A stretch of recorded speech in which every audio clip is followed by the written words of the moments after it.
Wapenzi watazamaji wetu, tunaye Ahmad Rashid Mitwa Mingi akiweko huko Leeds kwenye hiyo football bonanza inayoendelea.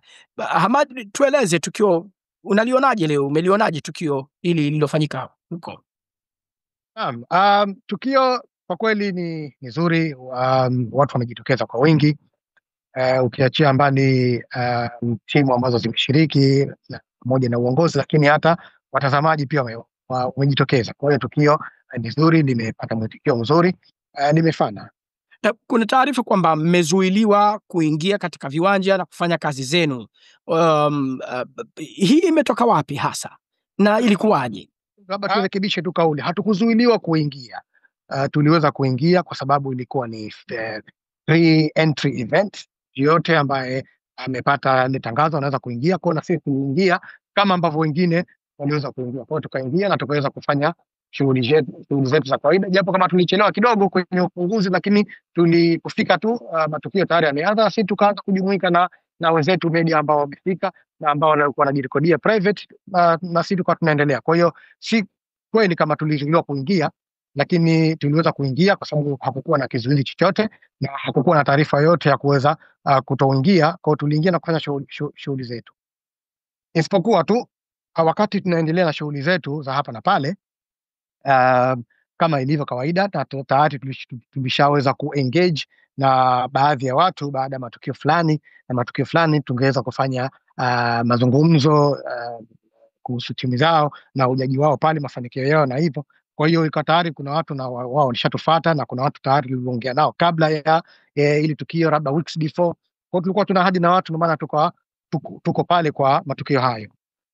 Tukapata ujumbe kutoka kwa security, wakatufuata na kuweza kutupa maelezo kwamba wamepokea taarifa kutoka kwa uongozi, uende tukaonane na uongozi kwamba media zote haziruhusiwi kuweza kufanya shughuli zao zote za utangazaji mpaka zitakapoweza kupata kibali. Kilichotokea hapo, tuliongozana na security mpaka kwa uongozi wa Swahili Bonanza, ambao kwa muda huo ulipresentiwa na waandaaji wa tukio hilo ambao ni Swahili Community. Kwa viongozi wa Swahili Community walikuwa hapo na wakaweza kutupa maelezo, haturuhusiwi kufanya matangazo hayo either iwe ni mubashara au kwa record. Kwa hiyo tukachukua hayo maelezo, haturuhusiwi kufanya matangazo hayo katika maeneo ya matukio. Ni lini walitoa tangazo kwamba kutakuwa na kibali kwa waandishi wa habari? Sisi kama Swahili Voice hatujapokea hilo tangazo au barua au niseme taarifa rasmi kutoka kwa uongozi wa waandaaji au uongozi wa Swahili Bonanza. Hatujapokea hiyo taarifa. Kwa hiyo hatuna hiyo taarifa, labda kuna vyombo vingine wanavyo rasmi, sisi hatuna. Naam, hatuna kwa sababu kiutaratibu kama tukio linatakiwa uwe na kibali cha kuingia katika eneo, walitakiwa kutoa kitu kinaitwa press release, yani mkutano na waandishi wa habari na watoe taarifa kwa umma kwamba kutakuwa na hiki na hiki. Je, walifanya hivyo? Mpaka tunaingia katika tukio leo asubuhi hatujapata taarifa yoyote. Labda niseme kama itakuwa imefika Jumamosi ya leo asubuhi, na sidhani kwa muda huo kama kutoka kuna any post ambayo iliwahi kuingia, na kama hata kuingia itakuwa ni very very very late. Kwa hiyo hatuna taarifa yoyote ya tukio hilo kuweza kukatazwa au kuwekewa vipingamizi au masharti maalum. Umelichukuliaje swala hili? Maanake tumesikia wakati fulani ukiwa unatolewa kabisa nje ya uwanja na kutolewa nje kabisa na kutakiwa usirekodi chochote. Umelichukuliaje tukio kama hili? Niseme nimelichukuliaje kwa ujumla. Hili ni kwa sisi waandishi ni mambo ambayo yanatokezea mara kwa mara.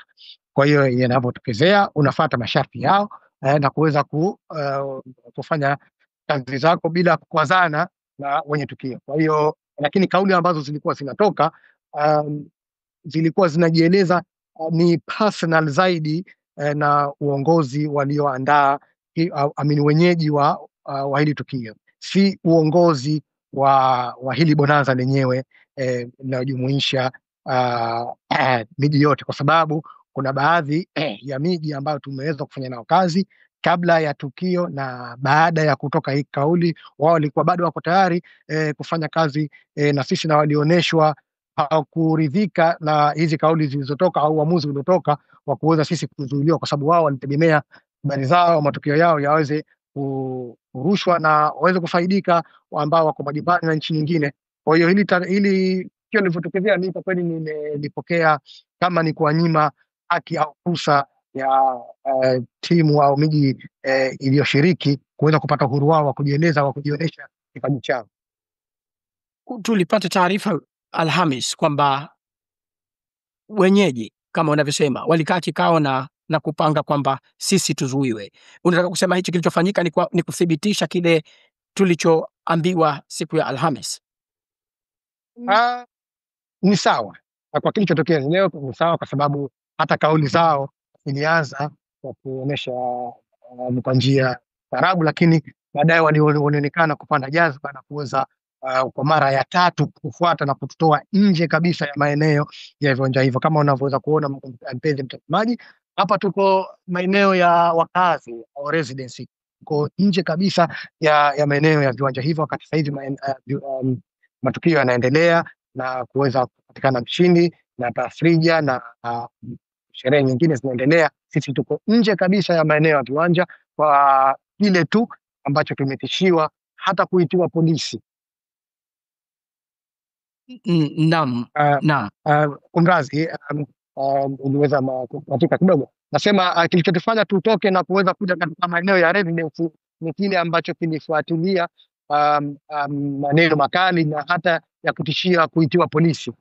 Kwa mantiki hiyo, na sisi hapa tumekuja present community za nchi na miji hii ya Uingereza. Kwa hiyo tukaona ni vyema kutoka na kufuata masharti. Tuko nje ya maeneo kabisa hapa. Nadhani hapa tunaweza kupata freedom of speech ya kila raia wa nchi hizi. Kwa hiyo hicho ndio kilichotokezea na hicho ndio kinachoendelea. Wapenzi watazamaji wetu, kama mlivyomsikia Bwana Ahmed Rashid amezuiliwa kufanya kazi zake za kiuandishi kwa kile kinachoonekana kwamba ndani ya sehemu ya waandaaji wa bonanza hili wana ajenda zao binafsi na hasira zao binafsi dhidi ama ya chombo Swahili Voice. Na kama mnavyoona kwamba tetesi zilitoka mapema kwamba walishapanga kutuzuia sisi kufanya hivyo, ingawa hili ni tukio la wazi, na baadaye wameweka utaratibu wa kuweka vibali ambavyo hatukuviona hivyo vibali. Bila shaka hukuweza kuviona? Na ni kweli sikuweza kuviona hivyo vibali, na labda kwa kugusia tu katika mazungumzo ambayo tulikuwa tunazungumza baina sisi na wao, waliweza kumention majina ambayo yalikuwa na matukio ya nyuma ambayo sisi hatukuwa na hizo kumbukumbu na hizo za kuweza kuchukua matukio kama hayo na kuweza kuwahusisha na tukio hili la leo.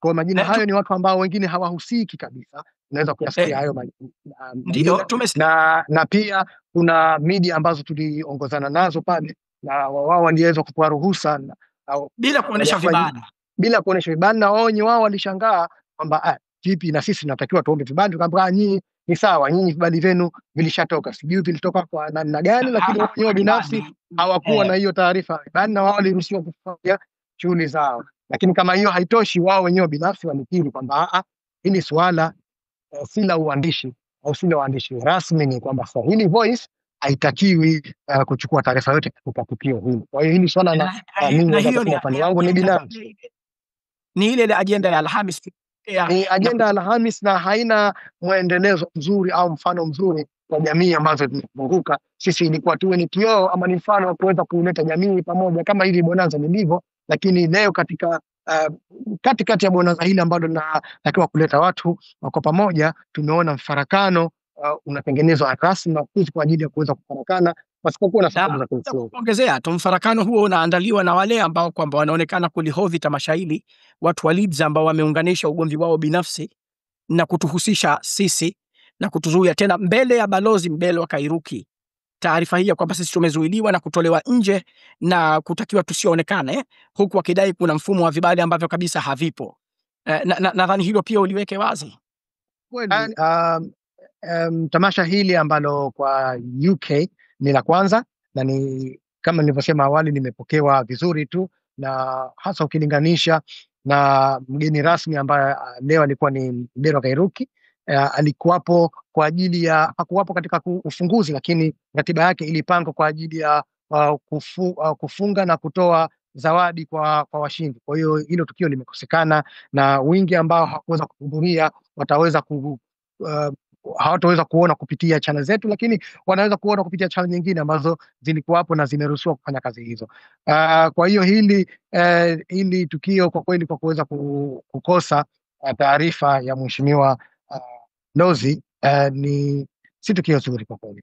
Tumemsikia Bwana Max Hussein, kiongozi wa jumuiya ya Leeds, mmoja katika viongozi wa jumuiya ya Leeds, akifoka sana, akieleza masuala binafsi kuhusu ugomvi wake na Swahili Voice, kwamba huu ndio hasa msingi wa malalamiko yake, na unadhani hili limechangia chochote?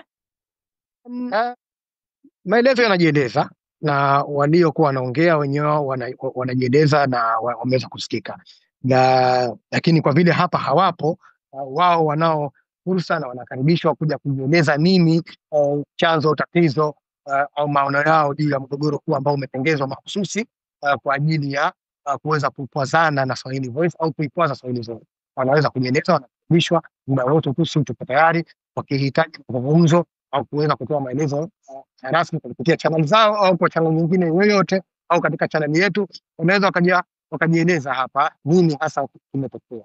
Lakini kwa mtazamo na maelezo yao, hiyo ilikuwa ni ajenda yao binafsi ambayo imetokana na matukio ambayo yametokea nje ya kazi hii binafsi, na wakaweza kuyaleta huku. Naam, basi shukran sana Bwana Ahmad Rashid Mito Mengi. Asante sana mkiwa studio.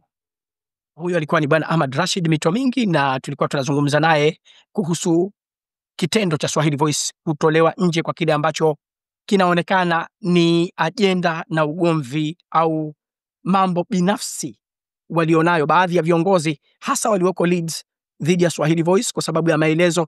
Voice tunazo na maelezo yao tunayo hapa, kwa sasa hatuyatoi, lakini kwa sasa tuishie hapo, kwa sababu hapa tunapozungumza ni kwamba tamasha limemalizika na nadhani mshindi amepatikana. Tutazidi kuwajuza zaidi hapa baadaye. Mimi ni Yusuf Bond, tuonane baadaye.